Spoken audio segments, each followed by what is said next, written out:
Plenty of limiter action, just trying to find transition into that handle. It's quite difficult. Second hits throws it into the corner, hugs that inside on that first corner. Maybe he can come in from a little bit wider, but so far, so good from Declan Hicks. Second gear, third gear they go. As they turn in, they'll just throw the car in.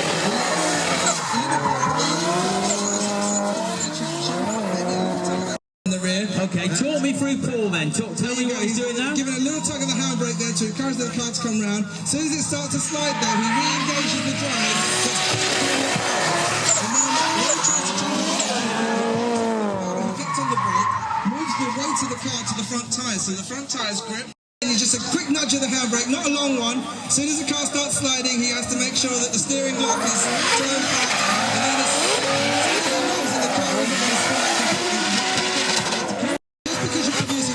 doesn't necessarily mean that you've got or that you're going faster or anything like that. It's a combination of different things. It's just basically the tyres burning up. So if you're giving it a lot more revs and rotation on the rear wheels than you're actually travelling, then it generally creates tyre smoke. If you've got more air in your tyres, it generally creates more tyre smoke. But the easiest way to...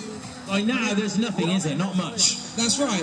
But then that also means that he's also using the tyre. You see, because tyre smoke means that you're not using the tyre that efficiently to move forwards. So, so would you score then, to let the people on the hill and me know, and the people down in the valley at the paddock, would you score more because if Lundman comes into the turn and looks good and follows that through, and it's not so much smoke as the person behind, would he mean that he's entering better? Would that mean that it's a better turn as such? Well, you see, tyre smoke never really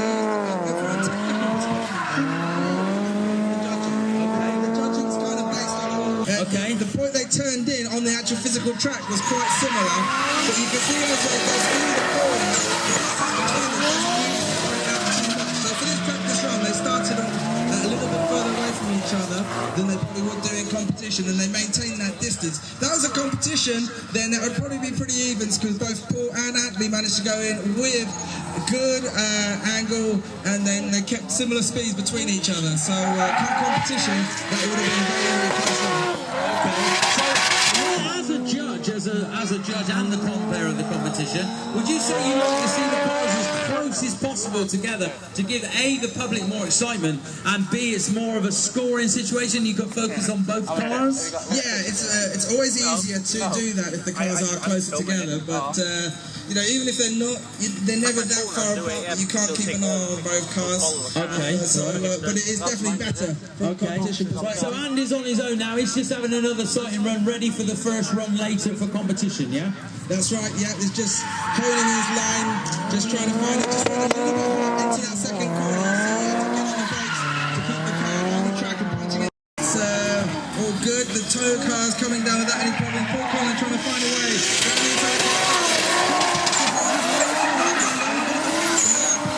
So Andy Cooper down for another sighting lap when Maz sorts out his earpiece. Nice, looking smooth, got a passenger. Nice follow through, keeping it smooth.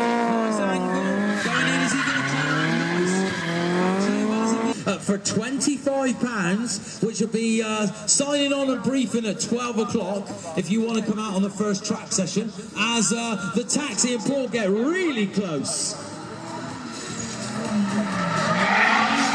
Really close.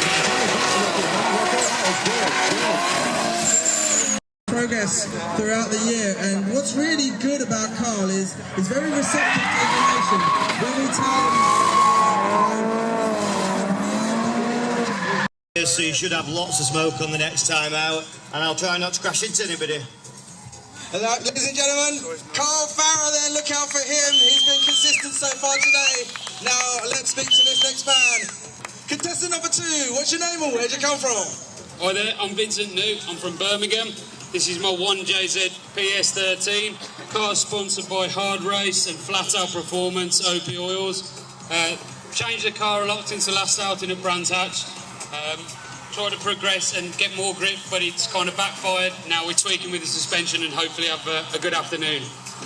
from my perspective, Vince is one of the more exciting guys to watch. He's lightning fast, bit ragged around the edges, but that's what makes him exciting. Ladies and gentlemen, look out for Vincent Newt. Next up, tell us about yourself, Declan. Hi there, my name's Declan Hicks, and I'm driving the Toyota Cresta, RHD Japan and Universal Turbo sponsored. Yeah, I had a minor technical clear on. A microphone issue. Yeah, minor technical issue with the steering rack earlier on, but it's now fixed and we're ready to smoke them up. Declan, one of the most consistent veterans of the sport. Ladies and gentlemen, please plenty of encouragement for Declan Hicks. A lot of people won't know this face, so you're going to have to make sure they know your name by the end of the day. Hi there, I'm Anthony Mortley. I drive the 324 BR Skyline.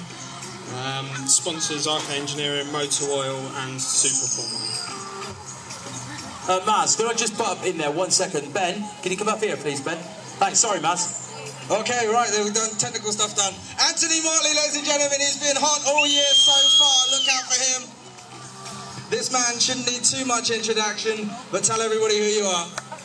My name is Paul Colvin from Northern Ireland. I drive the black S15 BC Street and Circuit Car. Nothing else to add. His driving does all the talking for him. Look out for Paul Conlon.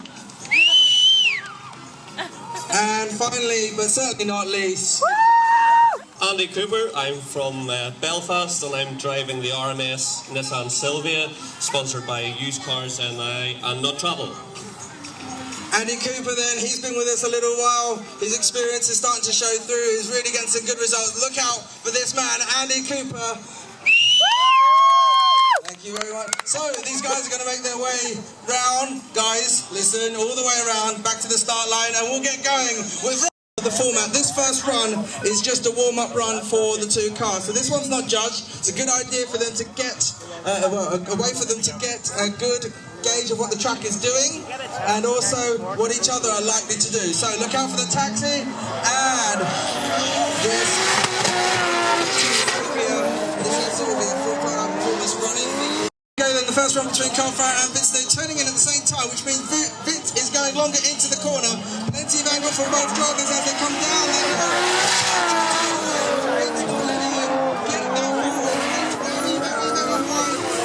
Here we go, Declan turns in, plenty of angle, and Paul Collins staying right with him as they come in to the second part.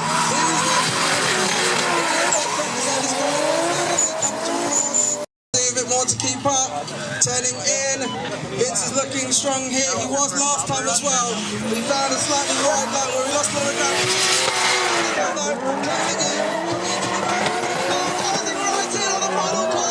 Turning into the first corner. Paul holding a nice tidy line. Declan staying with him as they go into the final sector. This is where a little bit of ground there.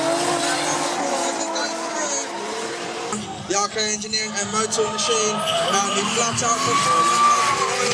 Silvia is the car that was chasing, so that to find his feet. He hasn't done a couple runs yet today, so in this session, should I say. Trying to find where he's going. Paul's going to zip back, watch Andy, see where he's fast, see where he's not so fast. Get a good idea of the cars as well. So is that what you... Staying right with him into the first corner, and then to make that transition, trying to find the way around. That Vince now has a technical issue, which means that he might not be able to run for the rest of the session. And as we continue to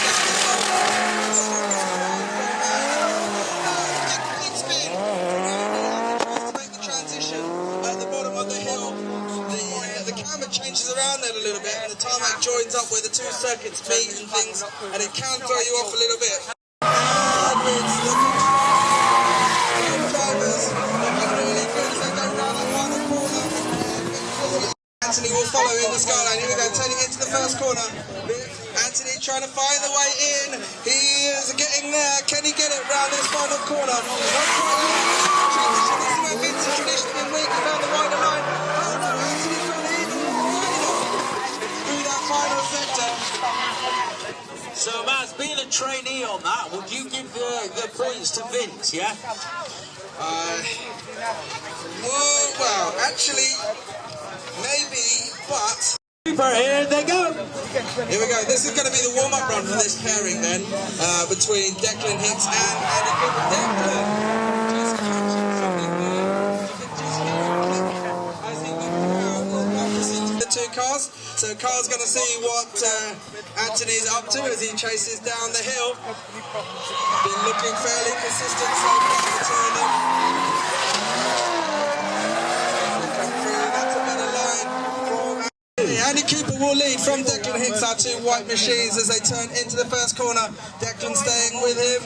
And now, can he close in as we go into the final sections of the track? Not so much there, but here we go. This one, Declan's pushing a bit fast. He stays right with him. Yeah, just backs up Farah into the first competitive run for these two. Anthony's looking very, very fast as they come down the hill, but Carl is staying with him. A little bit more.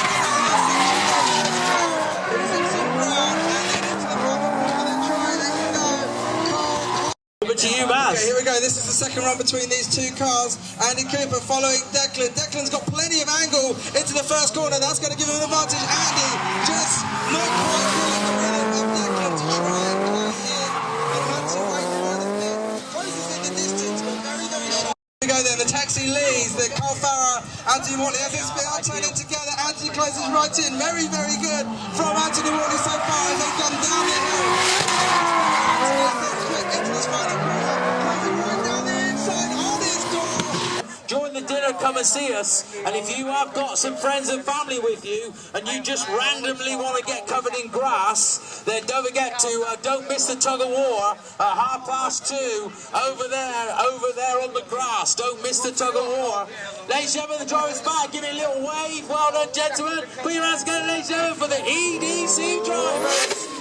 So we'll see them again a bit later on, and we'll see you over in the paddock at lunchtime. Don't miss.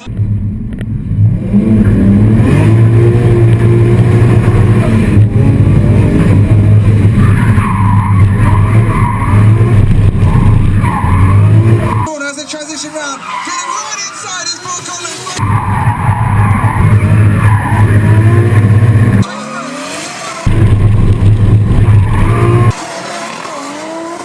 So we've just had a change in schedule. Declan Hicks has a problem, so Paul Collins versus Anthony Mortley. Run 2 is taking place right now as they come through the latter part of the track.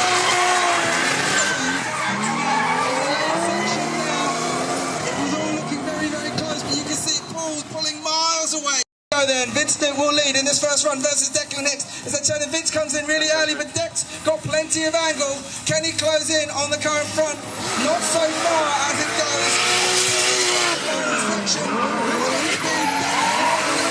inside there as Vince swings a little bit slow, just having to back off and think, oh, shut up, we're going on with back. I didn't see him. Here we go then. Declan Hicks leading from Vince as we go down. The driver, but again, Vince finding himself very wide on that final corner, losing ground. Closing in, he's staying nice and close, looking good for Vince so far. Is he closes right in? Oh no, Anthony has a moment and a Vince is not quite able to stay with him. Paul's trying to get away in that final sector. Imported that run pretty much and then go back into the slide on the end there. But it's going to be a huge, huge advantage.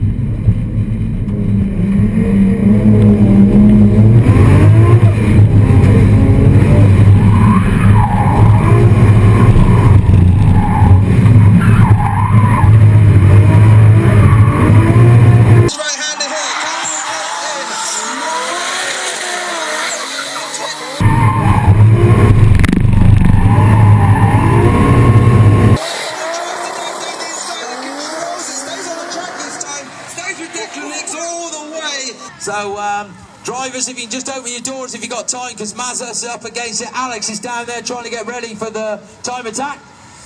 So, drivers, jump out of your cars a bit quick as you can. And then Maz is going to introduce to you, the crowd to you, and do the old fourth place, third place. And in Olympic terms, bronze, silver, and gold.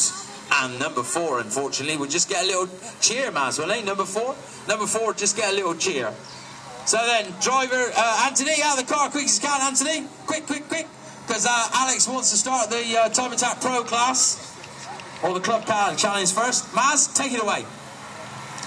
Right then, ladies and gentlemen, first of all, can we please have a round of applause for our semi-finalists and finalists of round 4 of the 2012 EDC, please? Yay! Thank you very much, thank you very much. See you tomorrow. And as you already know, I'd like to announce, first of all, in 4th place, not quite on the podium this time, is Anthony Morley. Yeah, no bumper car. Give him a little cheer. Which means, I think, twice in a row on the podium for Vincent Note. Yes, the other red car that your children can have a picture in when it cools down in 10 minutes. And this is the most important bit. This is the final. I haven't officially announced it, but you kind of both in your heads kind of know that. Yeah, Declan's convinced. Paul is not so sure because he didn't see what was happening behind him. But I can announce, ladies and gentlemen, your winner, round 4 of the 2012 European Drift Championship at Anglesey, Paul Collard! Yeah, PC! Have a little walk behind the car, PC, so everybody can see you and they can have a little chat. Well done, Paul. A quick mention to all the people who supported you today. Couldn't have done it without them. Everybody awesome help throughout the day, even getting me here. Between vans, trailers, boats, everything. And BC, perfect. Couldn't have done it without them. Brilliant. Thank you very, very much. Another worthy win from Paul Collard Deck.